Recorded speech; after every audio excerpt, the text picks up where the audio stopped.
열왕기하 6장 1절에서 7절 말씀 가지고 무엇을 의지하고 있습니까? 라는 제목의 하나님 말씀 함께 나누도록 하겠습니다. 지금 우리는 오늘도 예배를 드리고 있습니다. 예배드림에 있어서 많은 것들이 필요하죠. 어쩌면 이 예배를 위해서 토요일에는 이 예배당을 청소하시는 우리 교회 청소 봉사팀들이 계세요. 주일에 오시는 성도님들을 위해서 그 의자를 닦고, 그곳에 예배드리는 분들이 많은 은혜 받을 수 있도록 기도하는 마음으로 교회를 청소하십니다. 찬양대는 찬양을 준비하고, 또 찬양팀도 하나님께 올려드릴 귀한 찬양을 준비합니다. 또 예배가 끝나고 나면 여러분의 허기진 배를 채우실 수 있도록 또 봉사부에선 열심히 지금 식사를 준비하고 계시죠. 수많은 이런 모든 이들의 헌신, 또 예배를 사랑하는 마음으로 이 한 번의 예배는 드려집니다.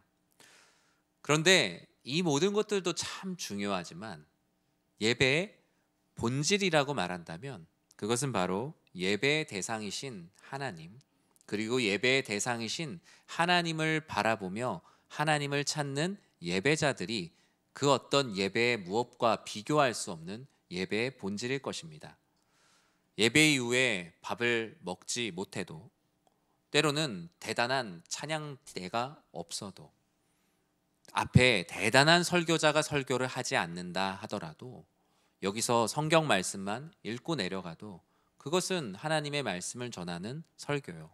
정말 매번 우리가 불렀던 찬송가를 또 부른다 하더라도 그것 또한 찬양대의 귀한 찬양일 것입니다. 결국 예배의 본질이란 예배의 대상인 하나님과 예배의 대상인 하나님을 찾는 예배자와의 만남, 영과 진리로 드리는 그것이 바로 예배의 본질인 것이죠. 사진을 하나 볼까요? 네. 여러분, 이게 뭐죠? 이걸 뭐라 부르죠? 이걸 뭐라 부르죠? 이거? 궤도. 네, 궤도.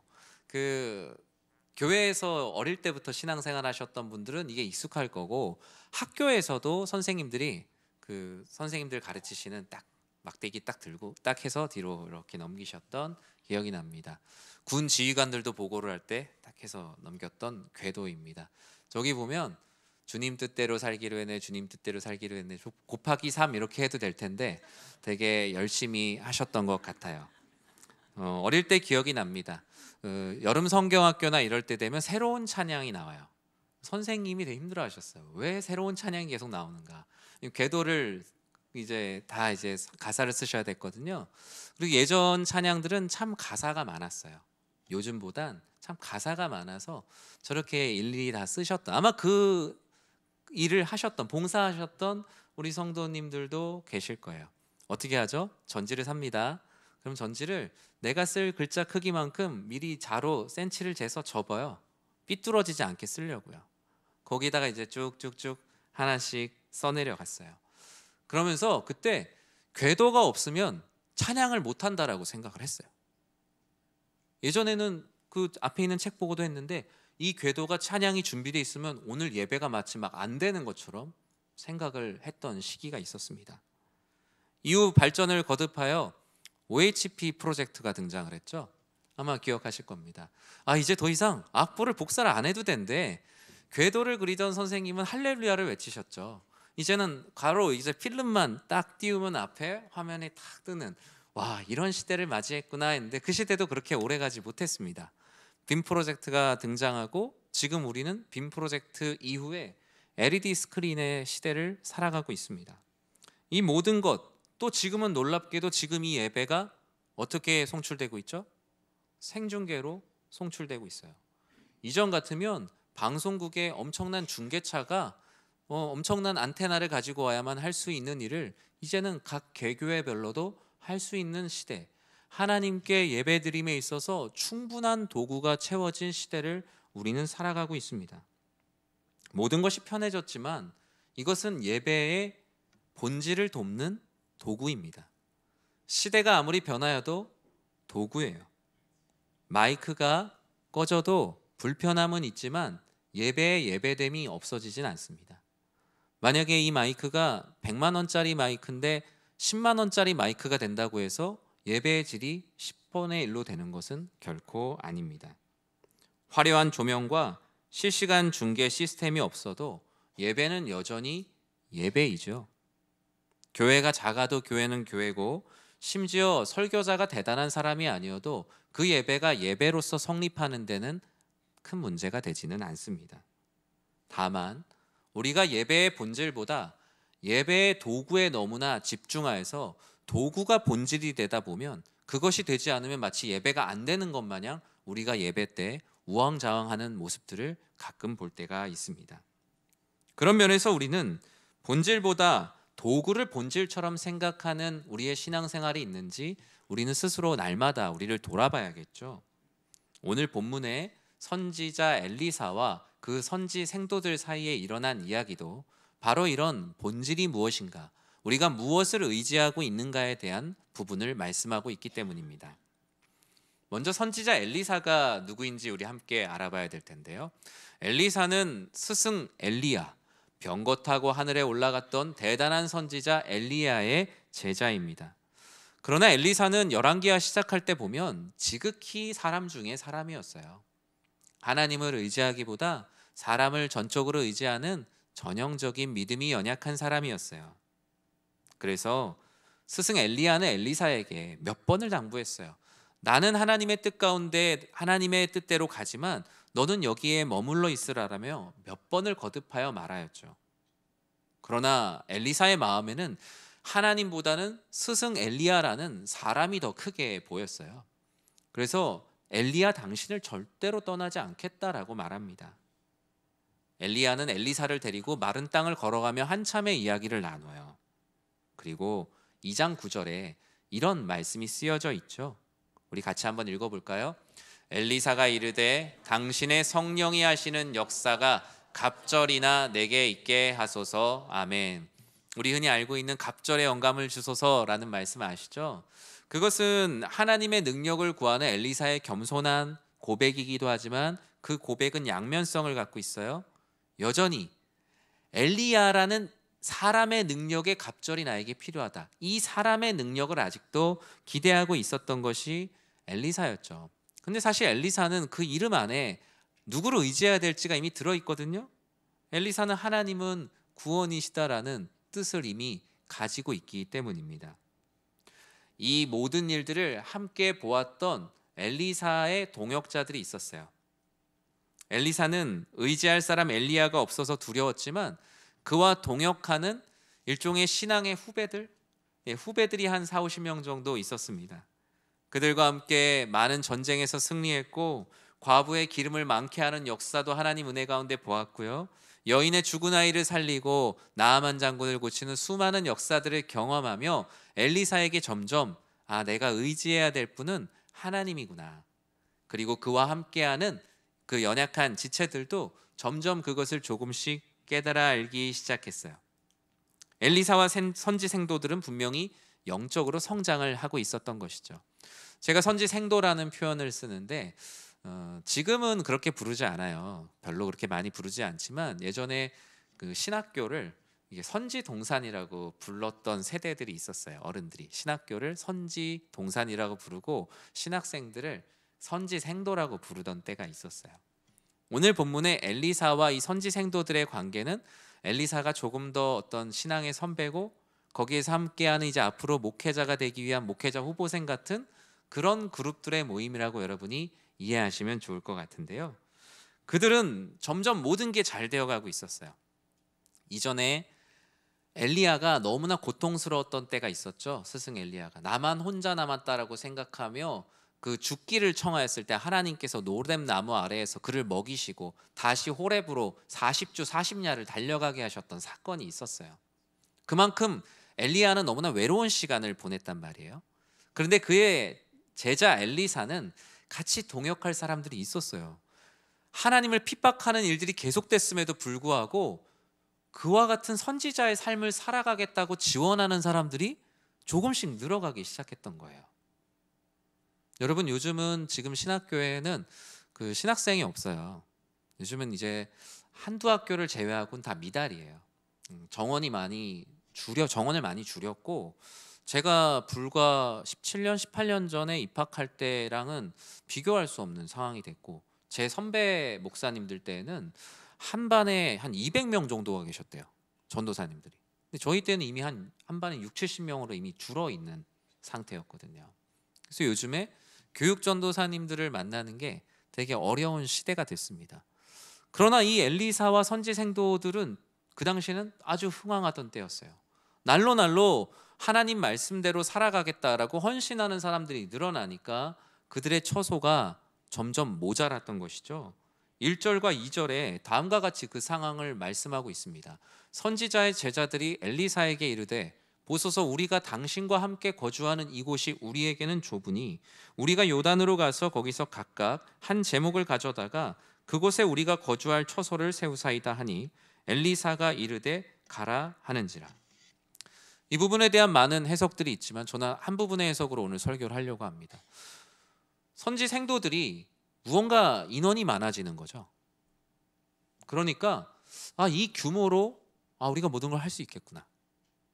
이전에 1명, 5명, 10명 있을 때는 무언가 하나님께 끊임없이 여쭙고 새로운 일을 시작한다고 생각했지만 이제 인원이 많아지니까 하나님께 굳이 여쭙지 않아도 우리가 모든 일들을 계획하고 시작할 수 있다는 마음이 그들의 공동체 안에 들어옵니다. 엘리사는 무언가 마음이 내키지가 않았습니다. 엘리사는 주저했다라고 유대의 문헌에서는 기록하고 있어요.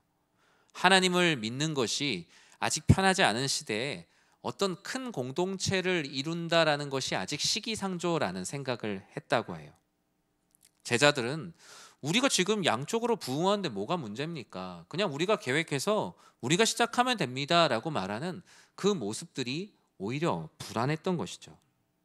빨리, 크게, 어서 라는 모든 시간들 가운데 엘리사는 충분히 우리가 기도하였는가 라는 돌다리를 두드려 봐야 함이 항상 마음에 무거운 마음이 있었어요.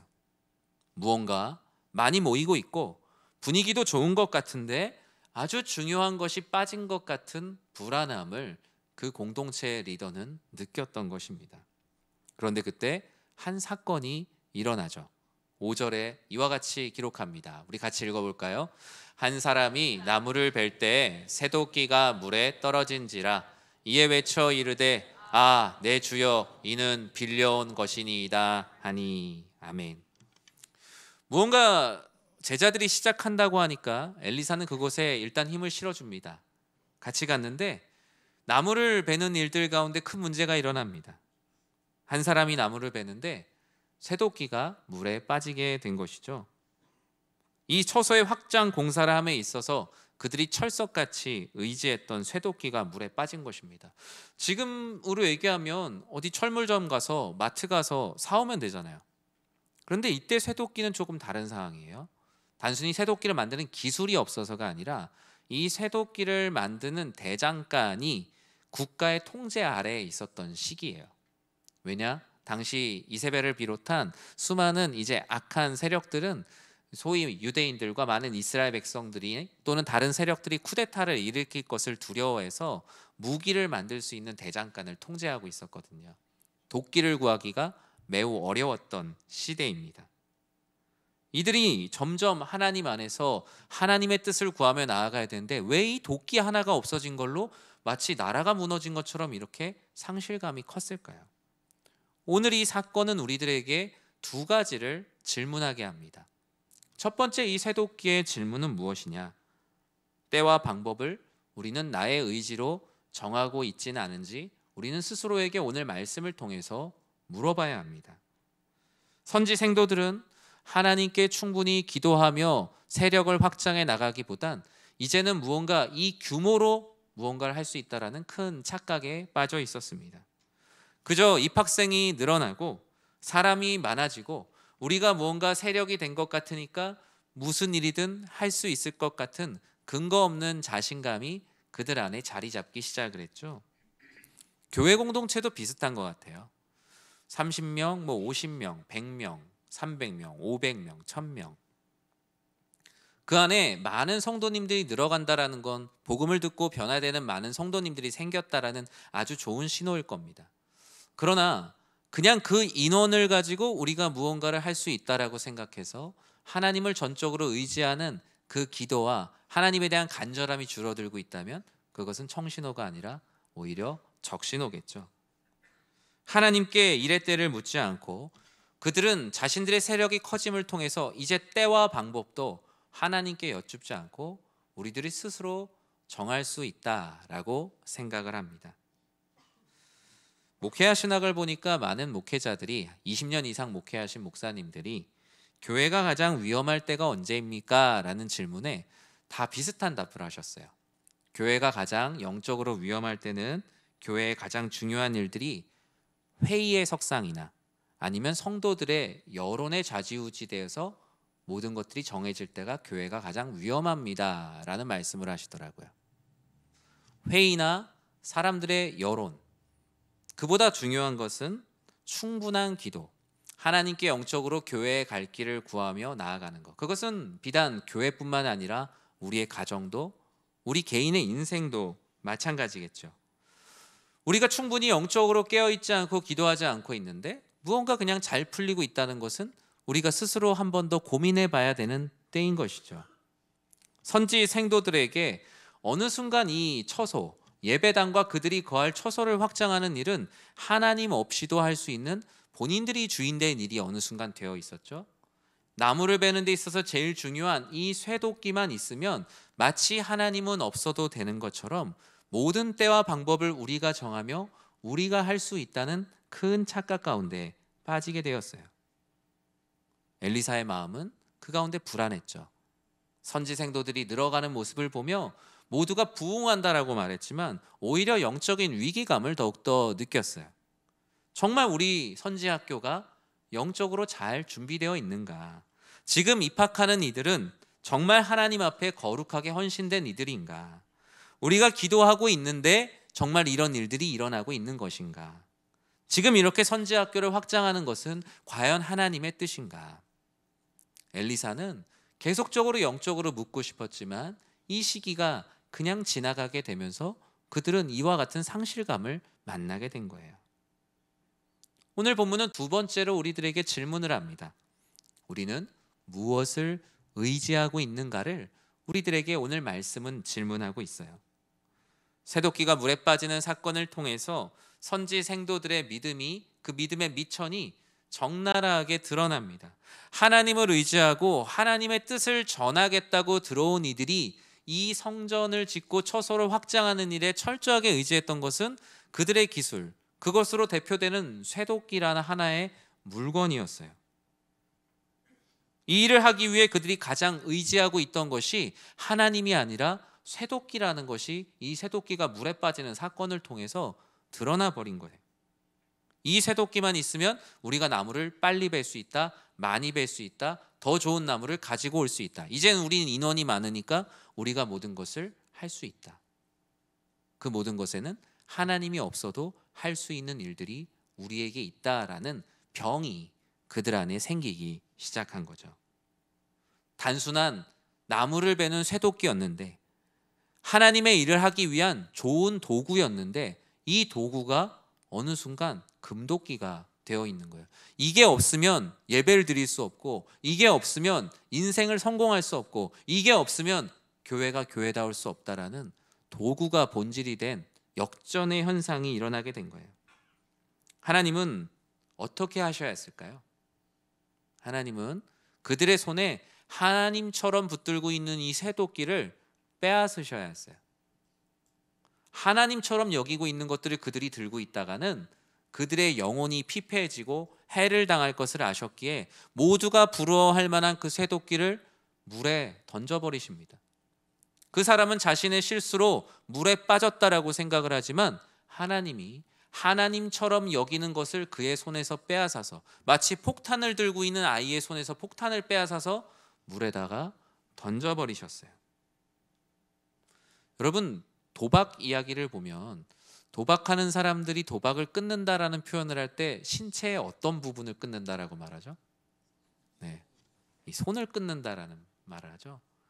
이 손에 있는 정말 화투장을 빼다가 던져버리든가 해야지 이 도박을 끊는다, 손을 끊는다 또는 발을 끊는다라는 표현을 써요. 하나님께서는 마치 도박꾼의 손에서 스스로 내려놓지 못하는 화투장을 빼서 물에다 던지듯이 그의 손에 하나님처럼 여기고 있는 이 쇠도끼를 빼사다가 물에다가 던지십니다. 돈을 의지하다 못해 사랑한 도박꾼의 손에서 그 화투장을 빼앗는 것처럼 게임에 중독된 사람, 스스로 게임기를 내려놓지 못하는 사람의 손에서 게임기를 내려놓게 하시는 것처럼 하나님은 하나님처럼 의지하는 이 쇠도끼를 그 백성들, 특히 그 선지 생도들의 무리 가운데서 오히려 빼앗으셔야 할 필요를 느끼셨던 것이죠. 우리들의 삶은 어떻습니까? 우리가 하나님을 믿으며 산다라고 말하지만 하나님처럼 여기는 우리 안에 쇠도끼와 같은 것들은 무엇인지 우리는 오늘 말씀을 통해서 스스로에게 질문해야 합니다. 내가 그리스도인으로 세상을 살아감에 있어서 하나님을 사랑하는 믿음이 아닌 우리 삶에 좋은 도구로 주신 것이 있죠. 건강도 도구로 주신 거죠. 재물도 도구로 주신 거예요. 우리의 삶의 화목도, 가정의 건강함도, 또 교회의 건강함도 다 도구로 주신 거예요. 그런데 그 도구가 마치 우리가 해야 될 본질이라고 생각하는 순간 하나님은 오히려 그것을 빼앗으신다라는 거예요. 우리는 이렇게 기도할 수 있는 용기가 필요합니다. 하나님, 제가 돈을 정말 하나님처럼 여기고 하루 종일 그 생각밖에 없어요. 그럼 하나님께 그렇게 기도해야죠. 하나님, 차라리 저에게서 이 돈을 빼앗아 가주십시오. 하나님, 우리 교회가 어떤 사역을 하는데 우리가 재정이 너무나 충만해서 우리가 기도를 안 합니다. 그럼 그 교회는 차라리 재정이 없는 편이 하나님이 보실 땐 더 신실한 교회가 될 수 있는 거죠. 가정에도 부족함이 없어요. 그런데 우리가 함께 믿음으로 나아가는데 그냥 각자 도생의 삶을 산다면 오히려 그 부족함을 깨달을 수 있도록 우리 가정에 차라리 부족함을 달라고 기도할 수 있는 용기, 그것이 바로 성경에서 말하는 말씀이에요. 내 눈이 죄를 지었거든 차라리 눈을 빼버리는 것이 낫다라고 말씀하신 그 말씀, 우리의 신앙생활에 하나님이 아닌 것을 하나님처럼 의지하고 있는 것이 무엇인가? 우리는 깊이 생각해 봐야 합니다. 과연 이 선지 생도들이 쇠도끼가 없었어도 이 처소를 짓지 못했을까요? 그렇지 않았을 거예요. 하나님께서 분명히 그 처소를 지을 수 있는 놀라운 방법을 공동체가 모여서 함께 기도할 때 더 좋은 방법을 주셨을 거예요. 교회도 그렇지 않습니까? 교회가 큰 교회가 아니어도 하나님의 일을 할 수 있고요.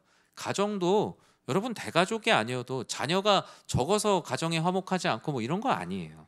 다 아시죠?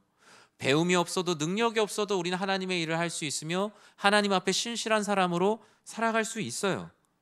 그런데 언제부턴가 우리는 하나님 앞에 신실하게 해야 되는 삶보다는 더 큰 것, 더 귀한 것, 더 좋은 것, 꼭 필요한 것보단 더 필요한 것에 많은 관심을 빼앗기고 있다는 것이죠. 그래서 우리는 오늘 말씀을 통해서 그 어떤 확장보다 중요한 것은 거룩과 성숙이라는 것을 우리는 꼭 기억해야 합니다. 가끔 그런 얘기들을 들어요. 교회들마다 좋은 목사님만 오면 교회가 부흥할 거다. 교회 건물을 예쁘게 지어놓으면, 편의시설을 잘 갖춰놓으면 교인들이 많이 온다. 교회 건물을 역세권에다가 지어놓으면 사람들이 몰려온다. 아파트가 있는 곳에 가야 교인이 많아진다. 좋은 양육 프로그램 하나만 있으면 교회가 대박을 친다. 저는 그 모든 것이 선지 생도들이 의지했던 쇠도끼랑 조금도 다르지 않다고 생각해요. 왜냐? 교회는 하나님께서 정해주신 영역에서 하나님께 진실하게 예배드리고 하나님을 사랑하고 이웃을 사랑하는 그 역할을 하는 일에 집중하면 되는 것이죠. 나머지는 그냥 따라올 수도 있고 따라오지 않을 수도 있는 거예요. 그런데 거기에 집중을 하다 보면 정작 본질이신 예배의 대상인 하나님은 사라지고 예배를 드리는 예배자는 사라진 채 그러한 것들만 남게 되는 것입니다. 엘리사는 쇠도끼가 빠져 절망하고 있는 이들에게 하나님의 마음을 담아 6절에 다음과 같이 말씀을 하고 있어요. 우리 같이 읽어볼까요? 하나님의 사람이 이르되 어디 빠졌느냐 하매 그곳을 보이는지라 엘리사가 나뭇가지를 베어 물에 던져 쇠도끼를 떠오르게 하고. 아멘. 여러분, 무거운 쇠도끼가 연못에 빠졌으면 그걸 건지려면 어떻게 해야겠어요? 첫 번째, 뭐 능력이 되면 물을 다 빼면 되겠죠. 양수기를 가져가서 그냥 물을 다 빼서 쇠도끼를 건지겠다라고 할 수도 있을 겁니다. 아니면은 뭐 그물, 아니면 긴 장대, 가라앉아 있는 쇠도끼를 떠오르게 하는 여러 방법들을 썼을 거예요. 그런데 하나님의 사람이라고 말하는 엘리사는 뭘 합니까? 그들이 거들떠보지도 않았던 나뭇가지 하나를 베어서 그 물 위에 던집니다. 어떤 일이 일어나죠? 물 속에 가라앉아 있던 쇠도끼가 떠오릅니다. 그들이 그토록 집착했던 그 모든 것이 하나님의 말씀 가운데 하나님의 아버지께서 기적을 보여주시자 그 쇠도끼는 그냥 하나님의 말씀 따라 그냥 떠오르는 하나의 도구였던 것이죠. 하나님을 의지하지 않은 쇠도끼보다 하나님을 의지하는 작은 나뭇가지에 그들은 능력이 있음을 두 눈으로 똑똑히 보게 됩니다. 사람의 눈에 이 쇠도끼가 쇠가 나무를 베는 것이고 나무는 아무것도 할 수 없는 것 같아 보이지만 하나님의 손에 들린 그 나뭇가지 하나가 그들이 집착하였던 도끼를 떠오르게 합니다. 쇠도끼는 스스로 자신의 몸을 떠오를 수도 없게 하는 존재였던 것이죠. 예수님의 제자들을 저는 생각해 봤습니다. 그들이 예수님을 그리스도시요 하나님의 아들로 진정으로 믿지 않았을 때 그들은 예수님 옆에 있어도 아무런 기적을 스스로 만들어내지 못했어요. 오히려 그 좌우편에 앉고자 하였을 뿐이죠. 예수님을 자신의 인생의 도구로만 삼았을 뿐이죠. 그러나 성령의 충만함을 받고 그들이 은과 금은 없을지라도 나사렛 예수 그리스도의 이름으로 일어나 걸으라고 할 때에는 그 안에 놀라운 역사들이 일어났어요. 이제 오늘 말씀엔 큰 전환이 하나 일어나는데요. 물에 떠오른 그 도끼 하나님이 버리라고 하셨나요? 아니에요. 7절에 보면 이와 같이 말씀하세요. 이르되 너는 그것을 집으라 하니 그 사람이 손을 내밀어 그것을 집으니라. 분명히 이 도끼는 필요한 거예요. 하나님의 일을 하기 위해 필요한 거라고요. 그런데 물에 빠지기 전의 도끼와 물에 빠진 후의 도끼를 잡는 사람은 완전히 다른 사람이 됐습니다. 이전에 이 쇠도끼는 자신들이 그 일을 하기 위해 하나님처럼 철석같이 믿었던 본질이었지만 이제 하나님의 말씀 가운데 떠오르는 쇠도끼를 다시 잡은 그들은 하나님의 뜻을 이루기 위한 그저 도구인 쇠도끼를 가지고 하나님의 일들을 해나가게 돼요. 재물도 마찬가지입니다. 우리가 돈을 하나님처럼 여기며 살아가는 것과 하나님의 하나님 되심을 드러내기 위해 돈을 도구로 사용하는 것은 완전히 다른 문제입니다. 건강을 하나님처럼 믿는 것과 하나님께서 주신 건강을 도구로 삼아 하나님께 영광 올려드리는 삶은 완전히 다른 삶이에요. 그들은 여전히 똑같이 이전처럼 쇠도끼를 가지고 나무를 베지만 그 나무를 가지고 처소를 완성하는 일을 하지만 이전의 이 사건 전과 사건 후는 전혀 다른 삶을 살게 된 거예요. 말씀을 맺습니다. 우리는 오늘 말씀을 통해서 두 가지 질문을 기억해야 할 것입니다. 첫 번째, 내가 어떤 일을 할 때 그 때와 방법을 하나님께 의지하며 간구하고 있는가? 두 번째, 하나님의 일을 함에 있어서 또 내 인생을 살아감에 있어서 정말로 내가 의지하고 있는 것은 무엇인가? 내가 하나님을 의지하고 있는가? 아니면 쇠도끼와 같이 사람들이 인생에 꼭 필요하다라고 말하는 성공의 기준을 마치 영원한 생명을 줄 것처럼 철석같이 믿고 살아가고 있지 않은지, 우리는 도구로 주신 것을 본질처럼 여기고 있지 않은지 말씀을 통해서 날마다 비추어 봐야 할 것입니다. 여러분, 장비병이란 말 아세요? 장비병? 장비병. 뭐 그런 거예요. 이 마이크가 한 얼마쯤 될까요? 이 마이크가 한 50만 원 예를 들어 한다 치면, 제가 설교를 더 정말 이렇게 성도님들이 은혜 받을 수 있게 하려면은 이 50만 원짜리 마이크를 500만 원짜리 마이크로 바꾸면 되나요? 그렇지 않을 거예요. 우린 정답을 알고 있어요. 물론 이제 더 효과적인 전달을 위해 좋은 도구를 사용하는 건 도움이 되겠지만 이 도구만 바꾸면 본질이 바뀔 거라고 생각하는 것은 사실상 우상 숭배에 가까운 것이죠. 우리 찬양대 앉아 계시는데 찬양대 가운이 한 얼마 정도 할까요? 한 10만 원 정도 예를 들어 한다면 다음 주부터 100만 원짜리 가운을 입는다면 갑자기 엄청난 찬양이 물론 될 수도 있을 거예요. 네, 기분이 좋아서. 네, 그럴 수도 있지만 그것이 어떤 본질 자체를 변화시키지는 않겠죠. 우리는 그 가운데 분명한 분별력을 가져야 합니다. 하나님께서 선지학교를 확장하는 것을 반대하지 않으셨어요. 오늘 보니까 다시 지으라고 하셨거든요. 그런데 다음에는 나에게 충분히 기도하고 하지 않겠니?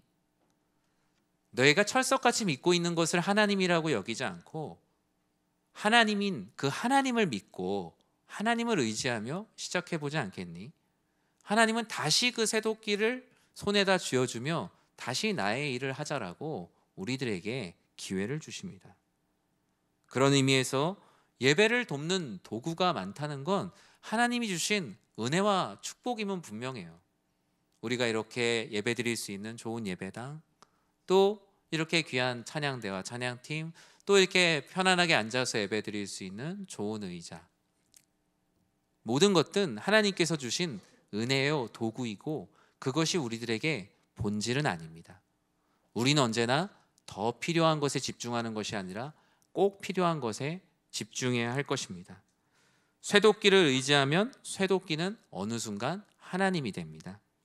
우리 안에 예배의 대상이 아닌 것들이 예배의 대상이 되어 있다면 그 모든 것들을 내려놓고 오직 주님의 손을 붙들며 의지하며 나아가는 우리 사랑하는 모든 성도님들 되시길 주님의 이름으로 간절히 축원합니다.